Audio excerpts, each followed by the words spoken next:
Men sizga baxtni va'da qilib, baxtsiz qildim Sayloxon. Unday demang. Erim chindan ham xalq dushmani.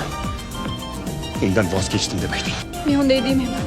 Unday demayman. Chiqaganlar chiqar baxtga, erishganlar ishqiy baxtga, qomatlarni kalolatar, vujudlarni olovlatar. Kitobi yo'q o'qimakka, qushdek qo'nar har yurakka, hech qayonga ketmas vujud, ketaverar jonni. Xalq dushmani Saidahmad Husanxo'jayev bilan ajrashishga rozi bo'lmagani uchun Zunnunova Saida uyushma a'zoligidan o'chirilsin.